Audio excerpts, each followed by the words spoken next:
హల్లెలూయా. దేవుని నామమునకు మహిమ కలుగును గాక. సర్వోన్నతుడు, సర్వశక్తిమంతుడైనటువంటి దేవుడు, సర్వమును సృష్టించినటువంటి దేవాది దేవుడు, యెహోవాను ఘనమైన నామం గలవాడు,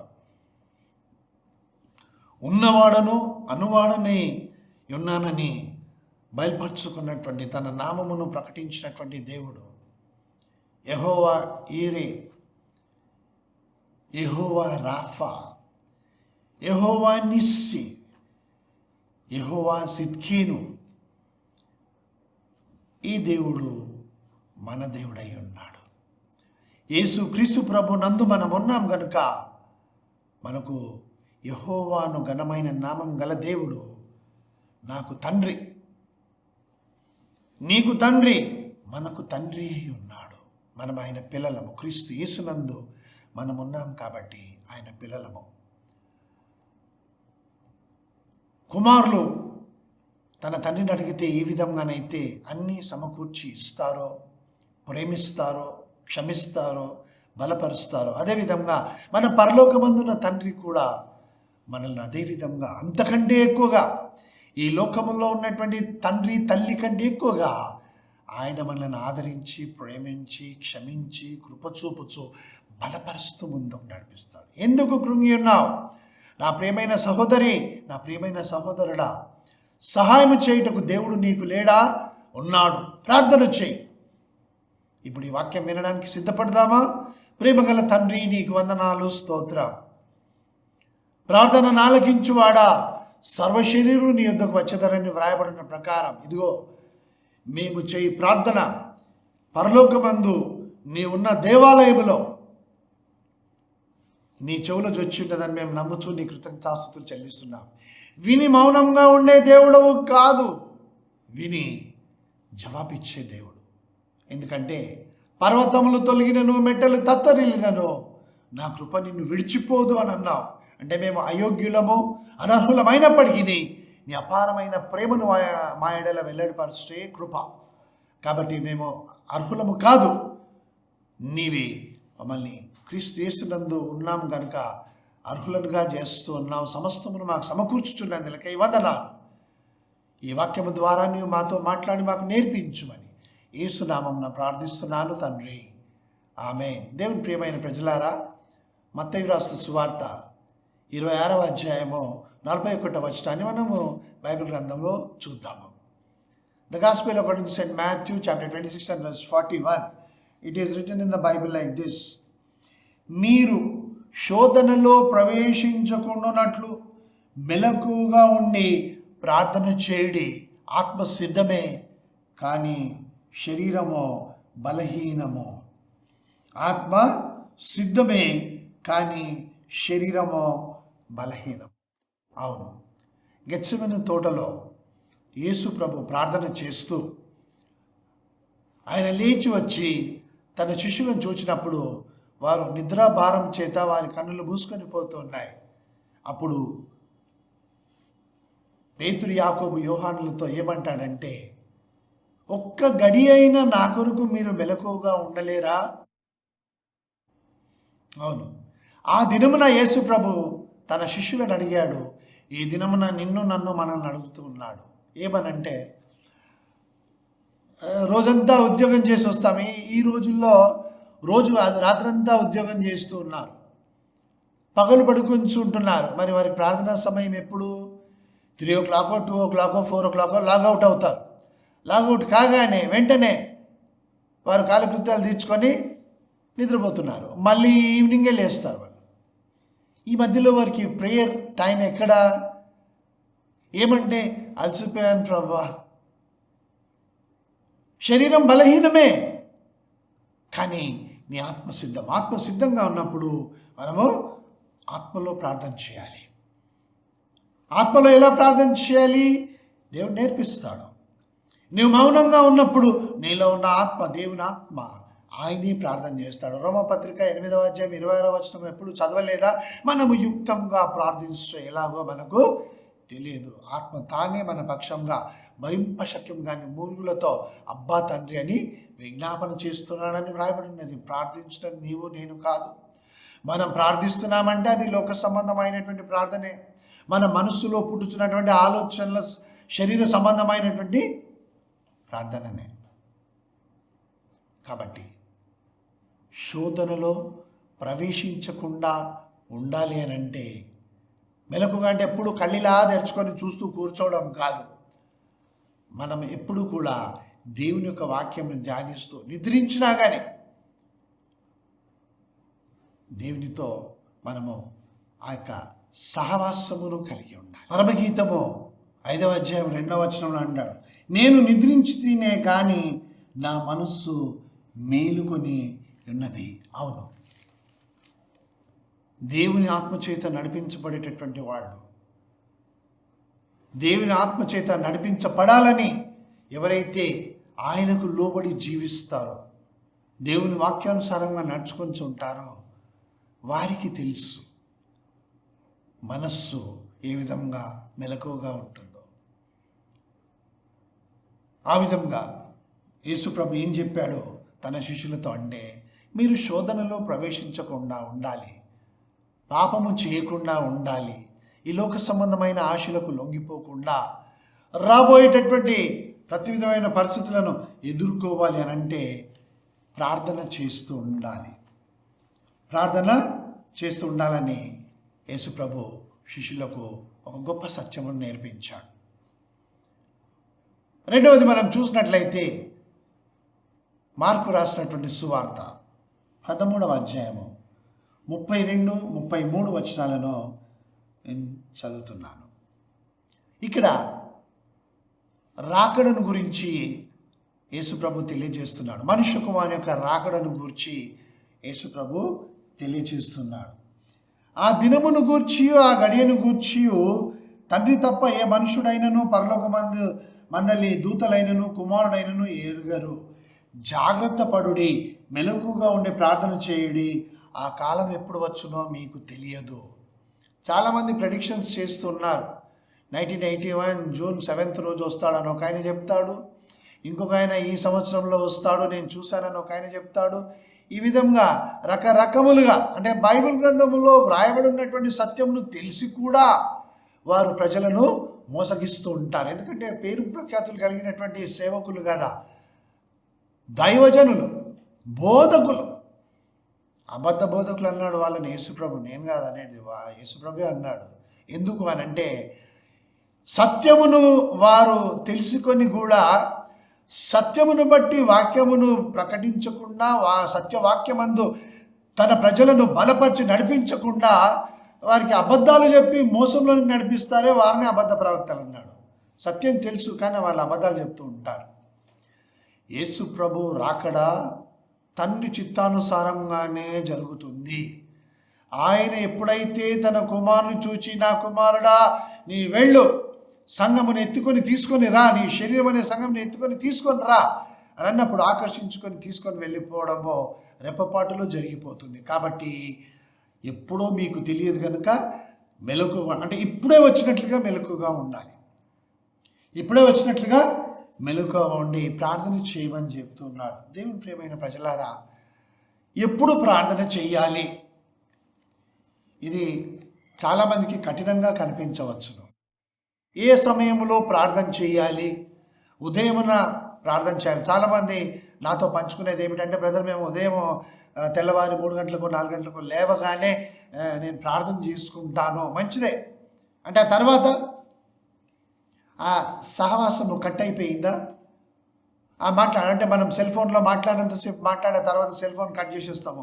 సెల్ ఫోన్ ఉంటుంది, సిగ్నల్స్ ఉంటాయి, అన్నీ ఉంటాయి, కానీ సంభాషణ ఉండదు. ఎవరితో మాట్లాడతావో నీకు సెల్ ఫోన్ ద్వారా కనెక్షన్ ఉండదు. ఆ విధంగా మార్నింగ్ దేవునితో మాట్లాడానండి, ఇంకా అయిపోయిందా? చూడండి, ఎఫ్ఎస్సి పత్రికలో పరిశుద్ధాత్మ దేవుడు ఈ విధంగా తెలియచేస్తున్నాడు. Ephesians chapter 6 and verse 18. ఎఫ్ఎస్సి పత్రిక 6వ అధ్యాయము 18వ వచనములో బైబిల్ గ్రంథంలో ఈ విధంగా వ్రాయబడింది. ఆత్మ వలన ప్రతి సమయమునందు, ఆత్మ వలన ప్రతి సమయమునందు.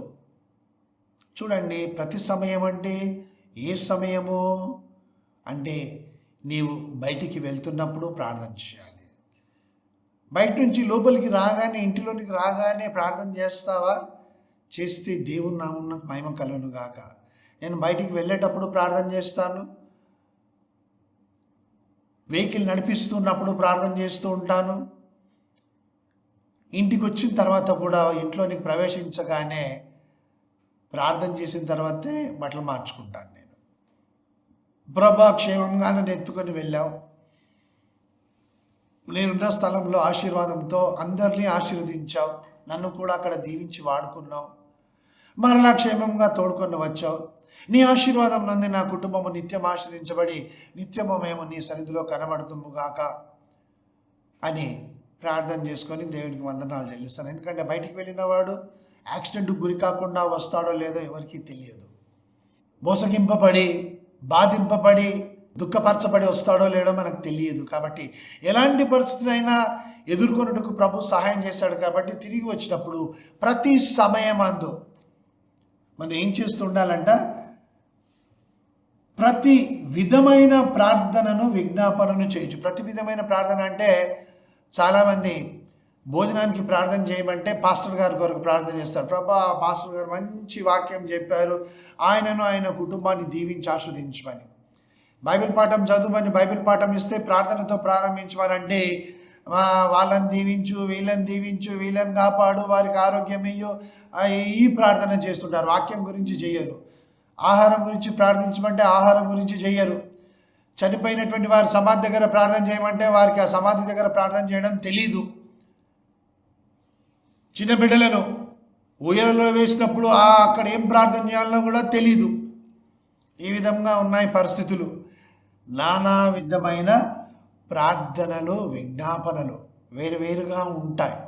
స్తుతి ప్రార్థన వేరు, విజ్ఞాపన ప్రార్థన వేరు, సమర్పించుకునేటటువంటి ప్రార్థన వేరు, గోజాడేటటువంటి ప్రార్థన వేరు, తగ్గించుకొని చేసే ప్రార్థన వేరు, ఆత్మచేత ప్రార్థించే విధానము వేరు, భాషలలో మాట్లాడుతూ ప్రార్థించడము వేరు. ఎస్, అది నీలో ఉన్న ఆత్మ తన్నుకొని వస్తాడు. ఇట్లా నీవు అనుకొని ఏదో మందిరంలో అందరు మాట్లాడుతున్నారు కదా, నీవు కూడా భాషల్లో మాట్లాడుతున్నానని అనుకో. నీలో నుంచి నీకు ఆ సంతోష సమాధానం తెలుస్తాయి ఆత్మలో ప్రార్థన చేస్తున్నప్పుడు. ఆత్మ ఎందుకంటే ఆయన ప్రార్థిస్తున్నా చెప్పశక్యం కానీ మూలుగులతో ఆయన ప్రార్థన చేస్తూ పరిశుద్ధాత్మ దేవుడు మర్మములను పలుకుతూ ఉంటున్నాడు నీ ద్వారా. ఈ విధంగా ప్రార్థన చేయొచ్చు. ఆ విషయమై సమస్త పరిశుద్ధుల నిమిత్తమై పూర్ణమైన పట్టుదలతో విజ్ఞాపన చేయొచ్చు. మెలకువగా ఉండండి, పరిశుద్ధుల కొరకు ప్రార్థన చేయండి, పట్టుదలతో ప్రార్థన చేయండి, పట్టుదలతో విజ్ఞాపన చేయండి అని వాక్యం చెప్తుంటే ఎంతమంది పరిశుద్ధుల కొరకు ప్రార్థన చేస్తాం? బ్రదర్, పరిశుద్ధులు ఎవరు లేరండి, నీకు నాకు తెలియదు ఎవరు పరిశుద్ధులు అని. ఈయన పరిశుద్ధుడని పేరు రాసి ఉంటుందా? ఆమె పరిశుద్ధురాలని పేరు రాసి ఉంటుందా?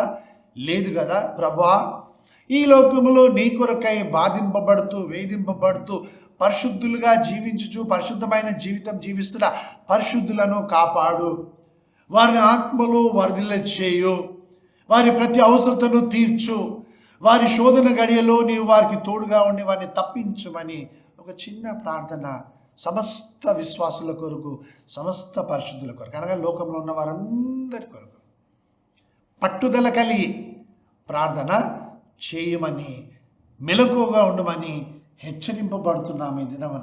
అవును, దేవుని ప్రియమైనటువంటి ప్రజలారా, మనం ఏమి చేసినా దేవుని నామ మహిమార్థమై చేయాలి.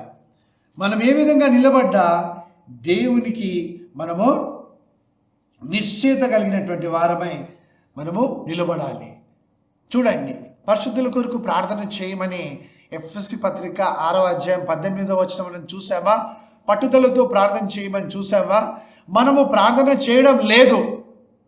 మరి ఏం చేస్తున్నావు? నేను ప్రార్థన చేస్తున్నాను బ్రదర్, మా కుటుంబం కొరకు ప్రార్థన చేస్తున్నా, నా కూతురు కొరకు, మా ఆయన కొరకు, మాకు ఇల్లు కట్టుకోవాలి కాబట్టి మాకు సొంత గృహం కొరకు ప్రార్థన చేస్తూ ఉన్నా, నేను మా కుమార్తెకు పిల్లలు కలగాలని ప్రార్థన చేస్తున్నా, లేక మా కోడలికి పిల్లలు కలగాలని ప్రార్థన చేస్తున్నా, నా కుమారుడు చెడు అలవాట్ల నుంచి విడుదల పొందడానికి ప్రార్థన చేస్తున్నా. ఇలా ఈ వీటి కొరకే ప్రార్థన ఏ పాస్టర్ని కలిసినా ప్రార్థన చేయండి, ఎవరంటే పలానా, ఎవరంటే పలానా, ఈ విధంగా ఇదే ప్రార్థన. కానీ నేను ఆత్మలో వర్ధిల్లాలి, క్రీస్తు యేసునందున్న కృప జ్ఞానముల యందు నేను అభివృద్ధి పొందాలి, సమస్త పరిశుద్ధుల కొరకు నేను ప్రార్థన చేస్తూ పోరాడతాను వారి కొరకు. దేవుని యొక్క ప్రేమ ఎంత ఎత్తుగా ఉందో, ఎంత లోతుగా ఉందో, దాని నిడివి వెడల్పు ఎంత ఉందో తెలుసుకొనుటకు నేను ప్రార్థన చేస్తాను. ప్రార్థన ఇది నానా విధములైనటువంటి ప్రార్థన. నీ కుటుంబం కొరకు ప్రార్థన చేయొద్దని చెప్పడం లేదు, నీ సభ్యుల కొరకు ప్రార్థన చేయొద్దని చెప్పడం లేదు. దేవుడు ఎక్కడ అలా అనలేదు, విజ్ఞాపన చేయమన్నాడు, ప్రార్థన చేయాలి. కానీ మళ్ళీ మనం ప్రార్థన చేసినప్పుడు ఈ పరిశుద్ధుల కొరకు ఈ పరిశుద్ధులు ప్రార్థన చేయాలి. చూడండి ఒకసారి అపోస్తలుడైన పౌలు ఎఫెసీలకు రాసినటువంటి పత్రిక 4వ అధ్యాయము 12వ వచనాన్ని నేను చదువుతున్నాను. Ephesians chapter 4:12. మీలో ఒకడును క్రీస్తు యేసు దాసుడునైన ఎపఫ్రా మీకు వందనములు చెప్పుచున్నాడు. మీరు ఎప్పుడైనా చెప్పారా ప్రార్థనలో వారికి వందనాలని చెప్పారా? పాస్టర్ గారు వందనాలండి, ప్రైజ్ ద లార్డ్ అండి, పాస్టర్ అమ్మ గారు ప్రైజ్ ద లార్డ్ అండి, బ్రదర్ గారు ఇంతే. నిన్ను హింసించు వారిని, నిన్ను దూషించు వారిని, నిన్ను ద్వేషించు వారిని, నిన్ను అవమానపరచు వారికి, అదేవిధంగా నీకు నష్టమును కలిగజేసిన వారిని, వారికి వందనం చెప్తావా? వారి కొరకు ప్రార్థన చేస్తావా? ఆలోచించుకుందాం. ఎపఫ్రా మీ కొరకు వందనములు చెప్తున్నాడు. మీరు సంపూర్ణులను,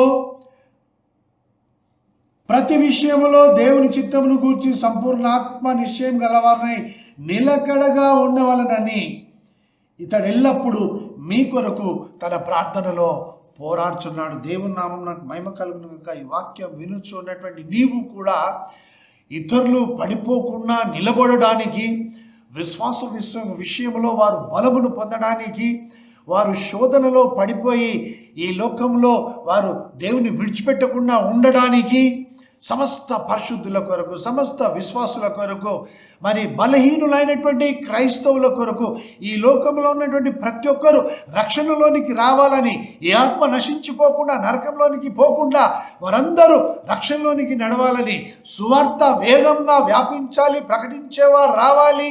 ప్రభువా, ఇదిగో కోత విస్తారంగా ఉన్నది, కానీ కోయేవారు కొద్దిమంది, కోతకు పని వాళ్ళని పంపించు కోత యజమానుడా అని ప్రార్థించే వారి కొరకు, స్థిరముగా నిలకడగా నిలబడి ఉండే వారి కొరకు ప్రార్థించి పోరాడేటటువంటి వాళ్ళు ఎంతమంది?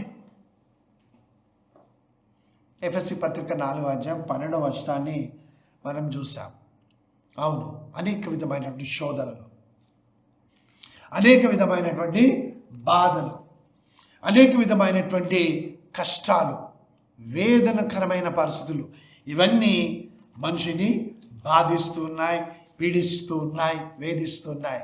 ఇప్పుడు ఎటు చూసినా మనకు వైరస్ రకరకాల వైరస్ల పేరు పెడతారు. ఇంతకుముందు కోవిడ్-19 అన్నారు, దాని తర్వాత ఒమిక్రాన్ అన్నారు, తర్వాత డిమిక్రాన్ అన్నారు, ఇప్పుడు కొత్త పేర్లు మళ్ళీ ఇంకా వేరే ఏదో వస్తున్నాయి. B22 అంటాడు, B52 అంటాడు, ఇంకేమేమో పేర్లు పెడుతున్నారు వాటికి. మనుషులు ఇప్పుడు భయమును విడిచిపెట్టేస్తారు వైరస్ అంటే. కానీ కరువులు, భూకంపాలు, యుద్ధములను గూర్చినటువంటి సమాచారములు ఇవన్నీ వినుచున్నాం కదా.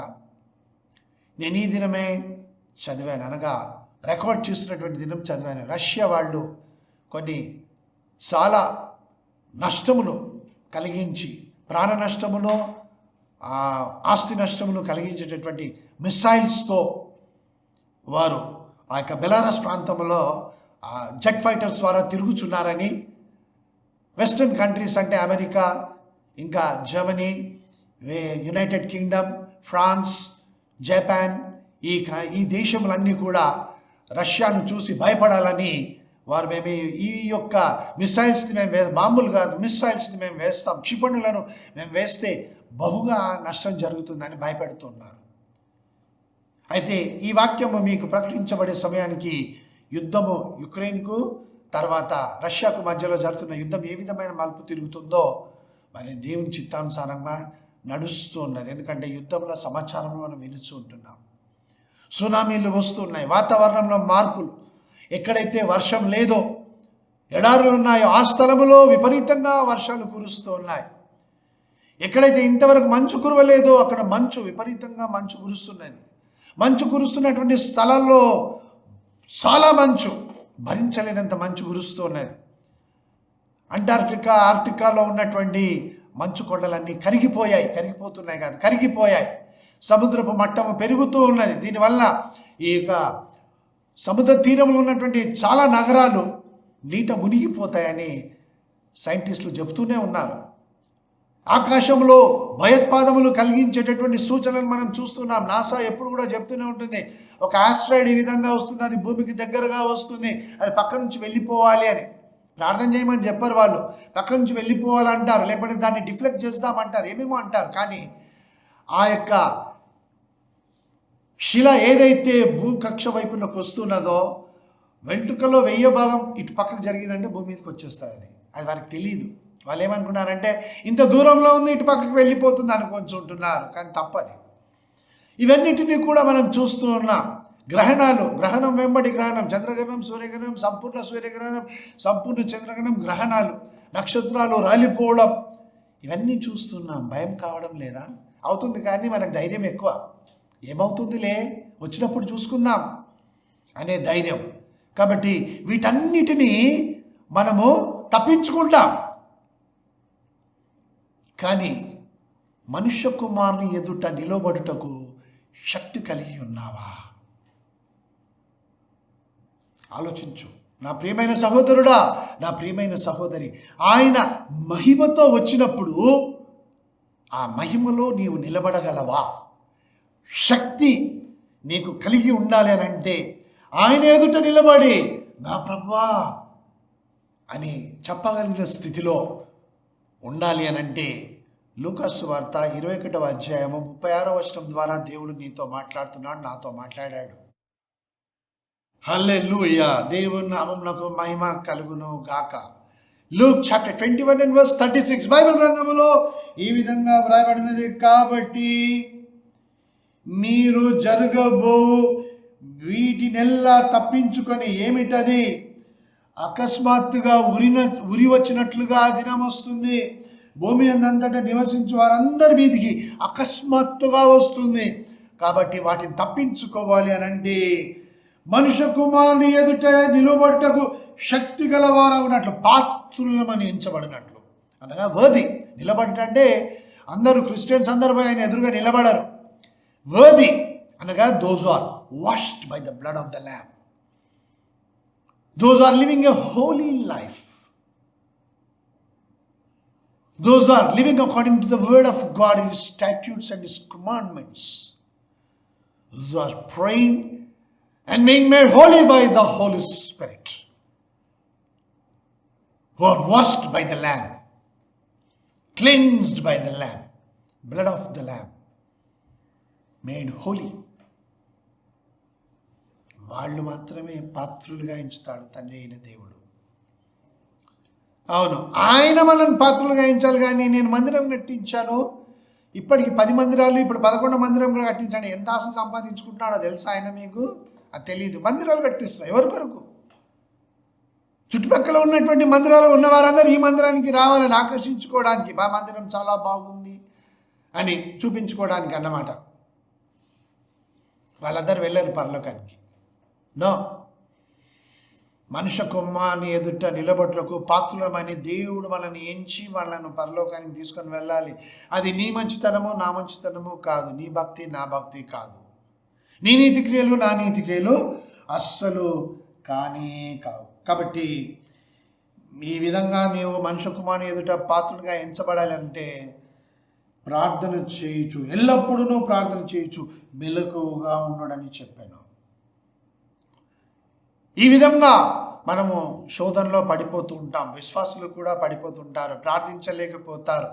శరీరం బలహీనం, ప్రభా ఈ దినంలో నేను ఈ పని చేయలేనని చెప్తుంటారు. అందుకే యేసు ప్రభు పేతురుతో ఏమన్నాడంటే లూకాసు వార్త 22వ అధ్యాయం 31వ వచనంలో, సీమోను సీమోను, సాతాను మిమ్మును గోధుమల వలె జల్లింపవలని కోరుకొనెను, కానీ నీ నమ్మిక తప్పిపోకుండానట్లు నేను తండ్రిని వేడుకొంటిని. ఎస్, ఆయన నా కొరకు, నీ కొరకు, మనందరి కొరకు, సమస్త విశ్వాసుల కొరకు, సమస్త పరిశుద్ధుల కొరకు తాను నిర్ణయించుకున్నటువంటి వారిని, తాను ఏర్పరచుకున్నటువంటి వారిని కాపాడుట కొరకై ఈ లోకములో ఎవరైతే యేసుక్రీస్తు ప్రభువుని దేవునిగాను రక్షకునిగాను అంగీకరించి ఆయనే దేవుడని హృదయములో ఒప్పుకొని ఆయన కొరకు జీవిస్తారో వారందరి నమ్మిక తప్పిపోకుండానట్లుగా, వారు విశ్వాసం నుంచి తొలగిపోకుండానట్లుగా, వారు దేవుని విడిచిపెట్టకుండా, ఆత్మ నరకానికి పోకుండా దేవుడికి యేసుక్రీస్తు ప్రభు ఇప్పుడు కూడా వేడుకొనుచుంటున్నాడు. ఏమనంటే, తండ్రి వీరిని కాపాడు, తండ్రి వీరిని కాపాడు. శోధనలో వీరు పడిపోకుండా, సాతాను జల్లించినప్పుడు వీరు వేరైపోకుండా ఆ యొక్క గింజలలోనే ఉండునట్లుగా గురుగులలో పడిపోకుండా కాపాడు నాయన. జల్లిస్తూ ఉన్నాడు. శోధనల చేత జల్లిస్తాడు సైతాను, అనారోగ్యముల చేత జల్లిస్తాడు, ఆర్థిక ఇబ్బందులు కలగజేయటం ద్వారా జల్లిస్తాడు, అనేక విధములుగా జల్లిస్తున్నాడు సాతాను.